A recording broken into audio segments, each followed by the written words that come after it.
Hello there! Today we are starting with the first time-lapse video. Maybe you watched my previous video, which gave an introduction and a tour through Main Street. So for this new series, I will try to comment in a more improvised fashion, while we see the 7 years younger me build the beginnings of Tomorrowland. I also try to give some building advice, interesting facts, and explain in general my workflow. As you may hear in the background, there will be some music that will follow us on our journey. I decided to pick electro, house or lounge music, because it won't distract too much and fits to time-lapse formats.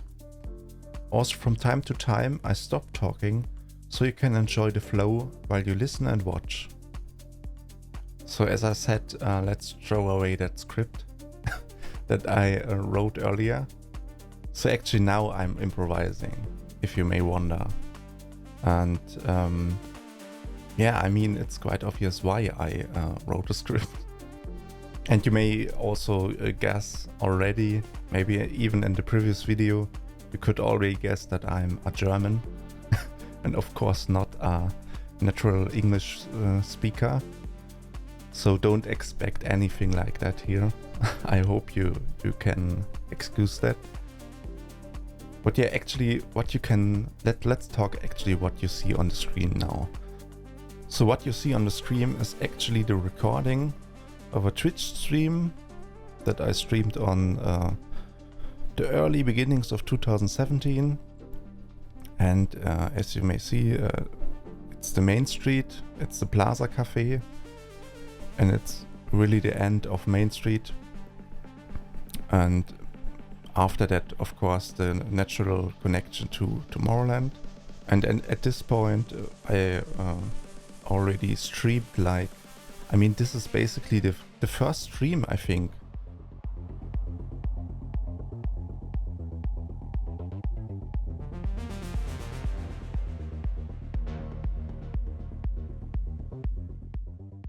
So as you can see, I do here the tilings of the roofing.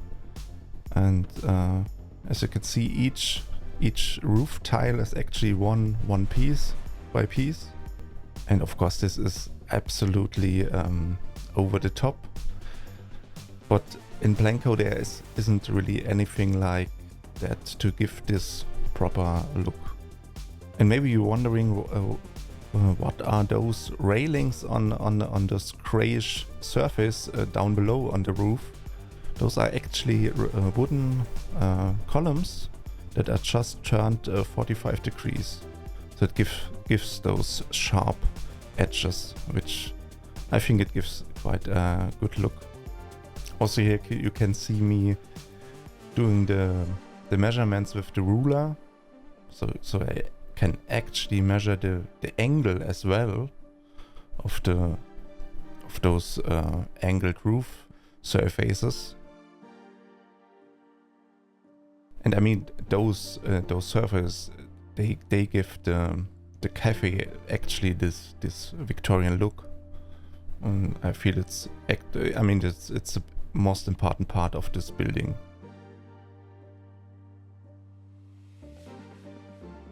And yeah, as I said previous, this cafe is basically the connection part between Main Street and Tomorrowland. So you can actually walk into the cafe, and when you basically go to the left of the cafe, you are basically in Tomorrowland at this point. If you jump over the fence, basically. But yeah, here doing some layouting.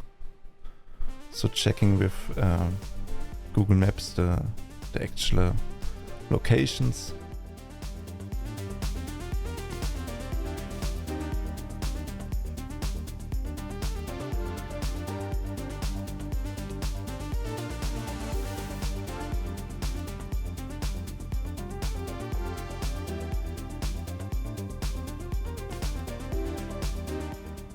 And here I just reduced this width of the roof with those wooden columns. And I just like this trick with those turned wooden columns. Really gives some nice Nice look.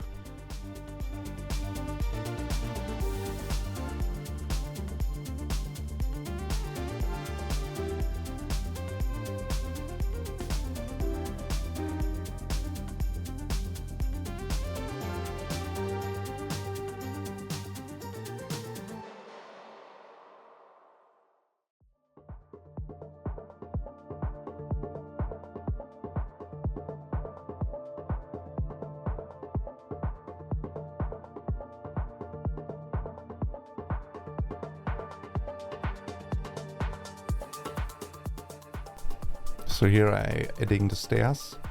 Basically the cafe stays on a foundation made out of brickwork. So actually on the cafe you have 2 elevation levels, and yeah, you enter those with those stairs on the right.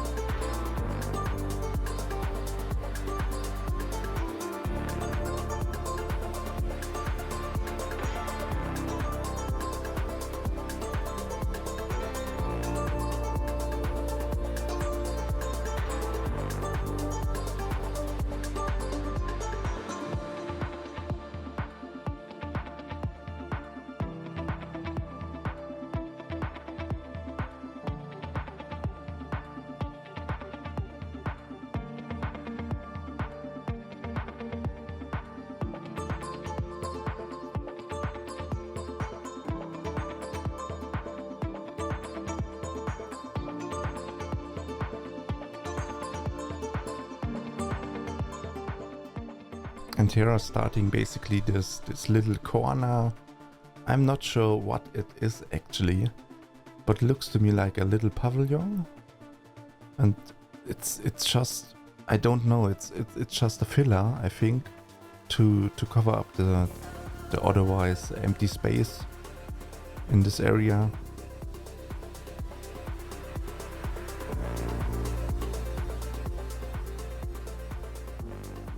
And it's very Victorian styled, and it's got this overhanging roof and octagonal flooring, or basically when you look in the top view, I mean basically the shape of the building from top view.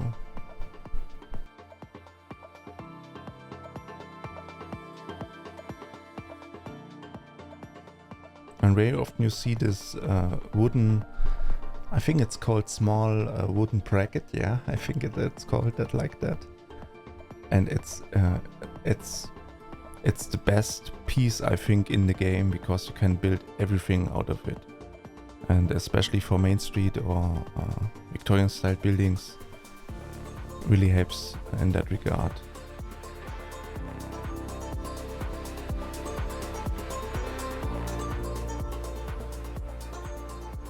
From today's perspective, I would build this a little bit differently. So on the top left you see the actual reference, so you get those actual arcades that are open, so I would open those, of course. But I think it looks also very good like that in the game. Maybe not that accurate, but it fits that. It fits the genre and the thematic theme, so I'm quite happy with it.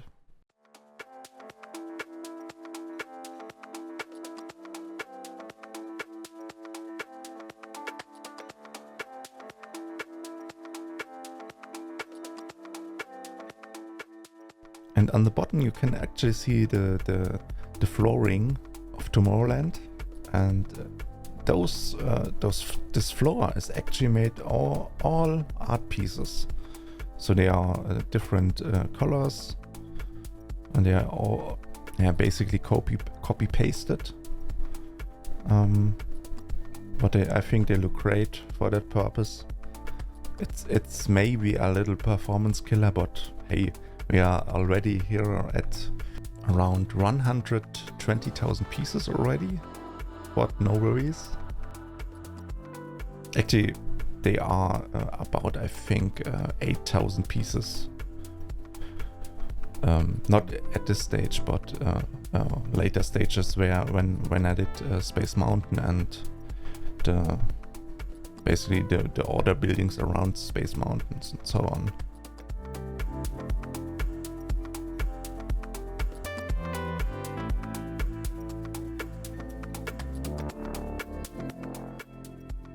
So currently I'm not exactly sure what I built next, or what was my thought process, or I mean, it's 7 years ago, quite amount of time. And yeah, what I'm doing here, why I'm in Fantasyland now, what the heck. I'm going back. Okay, now I know what I'm doing. So those curved surfaces on the beginning or entrance to Tomorrowland are basically, I think they're called murals, and I think they are basically from the original Tomorrowland. So from when Disneyland first started in 1955, it's basically retro Tomorrowland, and I think they are just like a memorial, maybe. Yeah, so for construction I used like wooden columns again to make this curved the curved direction, and used again art pieces quite a lot. I used also sci-fi pieces occasionally on some random spots to give it like this, of course, a sci-fi look to it. And yeah, here's basically the corner side to that, where you have like this triangle thingy, and again a lot of art pieces. Tomorrowland is basically 90% art pieces. And actually, why did I build this completely out of sci-fi pieces? I'm confused now. Why didn't I use art piece? Because I already forgot. It's basically because the art pieces is like 20 or 30 centimeters in width, and so it's way too thick to actually make such a very tiny, or how you call that, very nimble or very thin structure like this mural. And so I use basically the sci-fi pieces because they are very thinny and they fitted quite well. I'm not too sure, but let's keep watching. So you maybe can understand that the longer this project was taken, or still takes, the actual expectation level I have to myself on building, it's growing at a large pace. And so at this point, while you see me doing Tomorrowland, it was obviously completely mediocre, you could say. And today, when I'm doing recreation and with like Matterhorn, for example, my expectation level to myself is pretty high.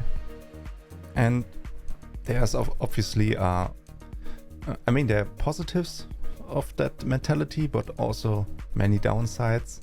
And the biggest downside, I think, is you just don't finish because you overdo everything.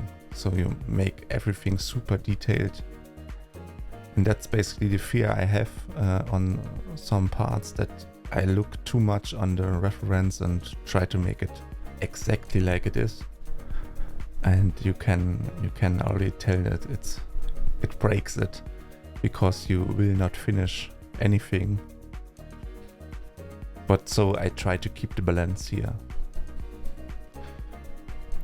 So right now I place down the foundations of the fencing for later on. And inside this foundation I later set basically the some landscape and some foliage and also a big tree. And yeah.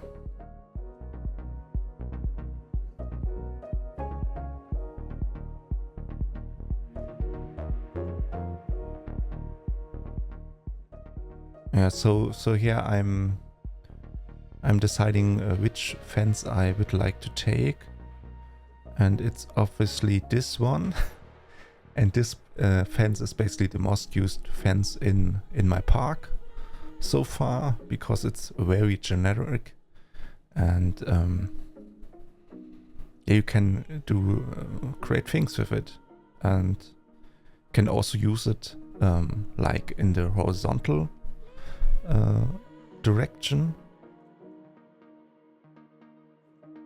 I found out this later, so when we keep watching, you see me later doing this fence, basically rotating every fence, because it looks much more Tomorrowland-esque. Yeah, one issue was with, you can see on the foundation where on the edge where the landscape meets basically the flooring or the foundation of the fence, you get basically those clipping effect of the landscape clipping through the foundation of the fence. And yeah, this is obviously always it's tricky. So when you try to lay down paths, actual in-game paths in the game, the path and the landscape will basically collide into each other, and they don't behave so well, and it gives a lot of issues, because the landscape makes the path go up the landscape, so therefore you can't make the path absolutely 90-degree flat, and it makes a lot of issues, and it's colliding, and that's usually why I don't like to work with landscape. For example, I can skip to Matterhorn, which will be built way later on in the park. And for that, the question was how to build Matterhorn. And to build it with landscape, I did it. It was not good. It looked very ugly, you could say. But Matterhorn was this thing. I was hugely afraid of Matterhorn, actually. And then the question was how to do Matterhorn now. And the answer was I did it with rocks. So every single piece on Matterhorn, or basically what you would assume is landscape, are rocks. And yeah, this is obviously absolutely nuts, as you can imagine. But yeah, here doing just some foliage. You have those hedge lines, diagonal hedge lines, and interrupted with flower beds in between.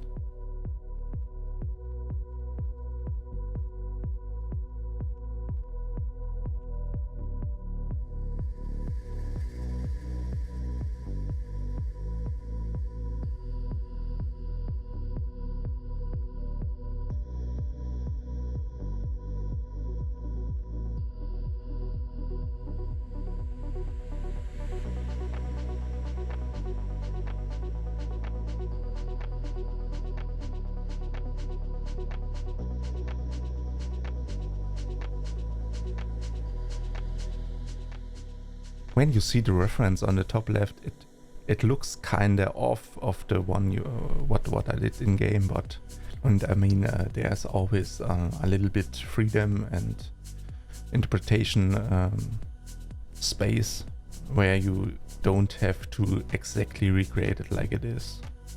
And I mean, you can't recreate it to 100%, so you have to keep a balance to it.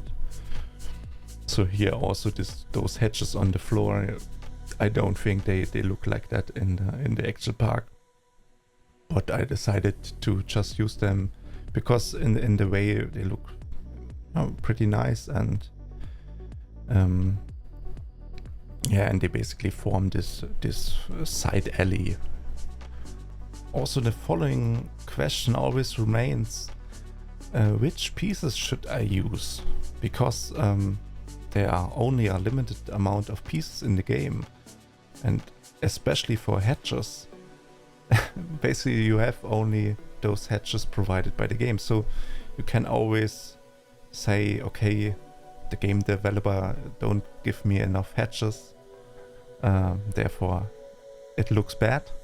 But I think when you say, okay, I use the pieces provided by the game dev to the best I can to make them actually make the area look good and the thing you are building on, and in that regard I think you can get away with it.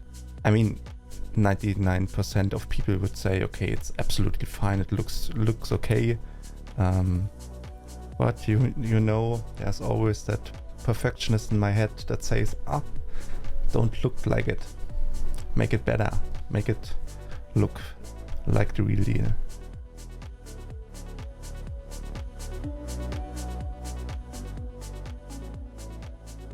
So just here you actually see a little time cut, so by basically I think 1 or 2 days.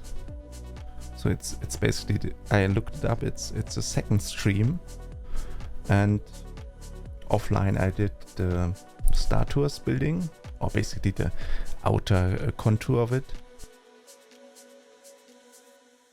You can see this very iconic entrance sign with the shaped angles at 60 degrees, which looks, yeah, it looks very Star Wars.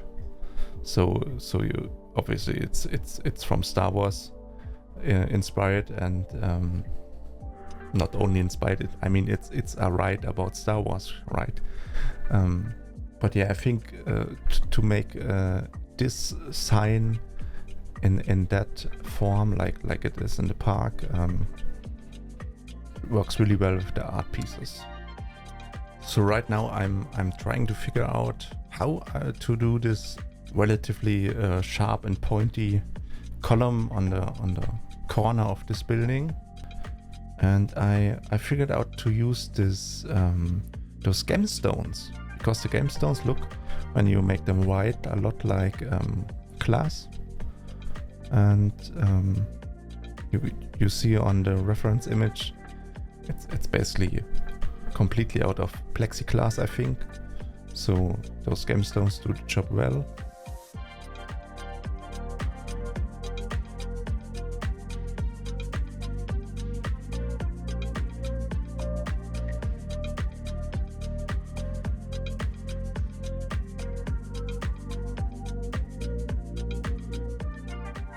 And I also use here the lampion, I think, from, I don't exactly know which DLC it is, but I think they look quite good as like those spacers in between. And yeah, again, the small wooden bracket, as you may guess, as to hold this structure. And that's also one thing I learned about building in this project, that you always want to make those buildings actually like they are static, like they are actually, they have a weight with it. So they are not just like some cardboard made thingy that it's absolutely has no weight to it. It's actually a structure that needs support, that needs some static elements to make it work in the real world. And that's also why I always have this thought process of when I'm designing a building. I mean, I'm not really designing, I'm redoing the building, but I always think about this option or feature of the buildings, what pieces of the building are actually static to support the building in a way. And yeah, I think that's always an important point to think about that, to make when you want to make a realistic park.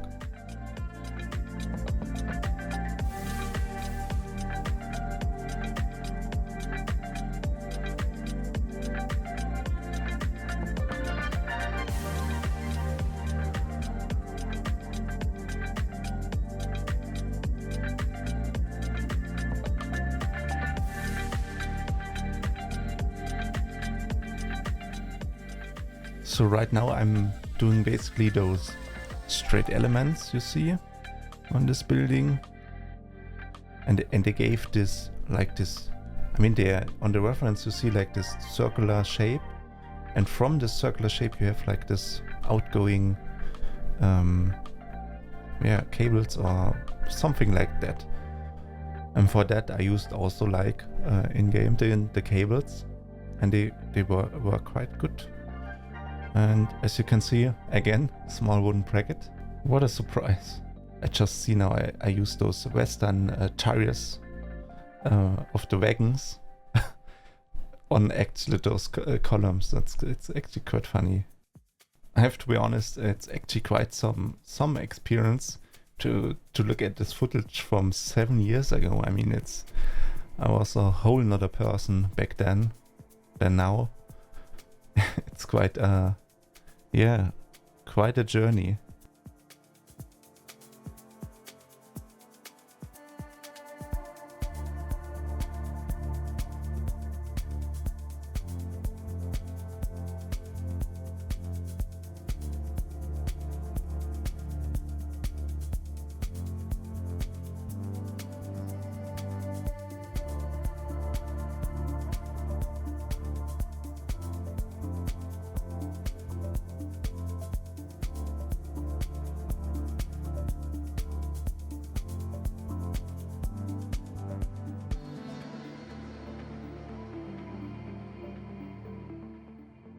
So maybe you ask yourself, since we are on Star Tours building, did you the Star Wars tours actually as an ride? And I have to say no. So since it's completely indoor and it's not really some of those favorite rides like Space Mountain, Big Thunder Mountain, Splash Mountain, you kinda get it that it's always about a mountain, or isn't it? Also Matterhorn is a mountain, so all rides are about mountains, or? But yeah, I mean, Star Tours did not started to make the ride, and I think it's also on the priority list. It's very low at the moment.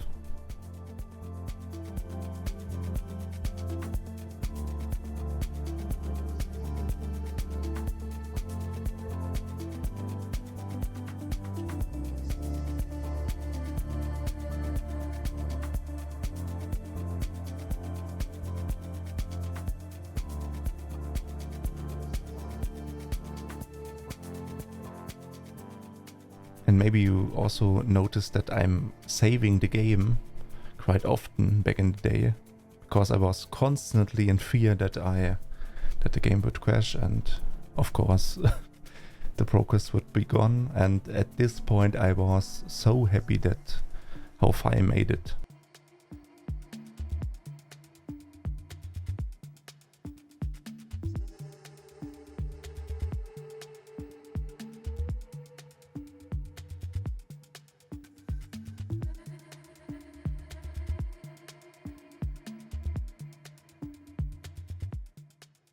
When I remember correctly, that was quite a challenge how to, or which element to use for those straight elements, and I figured out it's the best pieces, or at least, or the only pieces you could say are only those cables, because there are no elements in the game that are so thin.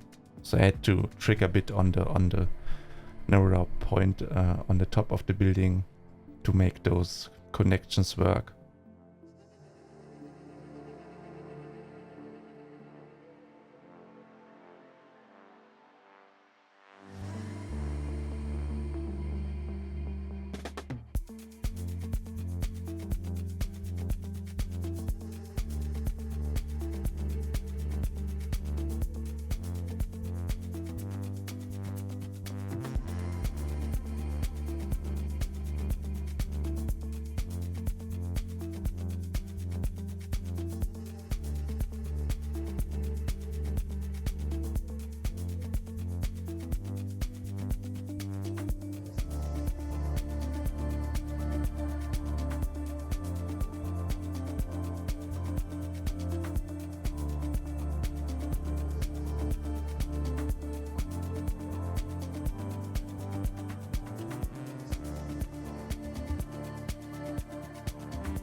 So right now I'm doing basically the point or the end of this corner, and I use this. I'm not sure how they call it. I think it's this sugar glaze from the winter pack, I assume. Like this, yeah, basically all things from the winter DLC or Christmas DLC, you could say. And those pieces are great for the top of the building. So this wraps up the first episode of our time-lapse series. So in this episode we made it from the end of Main Street, from the Plaza Cafe, to this small alley between Main Street and Tomorrowland, and then made it to the mirror wall and also the first corner building, that's Star Tours. So far I hope you enjoyed this first episode, and hopefully it gave you an insight about how this series will turn out. Subscribe, leave a like, and maybe even leave a comment and tell me how I can make things better, or what should I include in the next ones, about what topics should I talk about, and maybe just your opinion. I would love to hear it. Thank you very much. See you in the next one. Bye.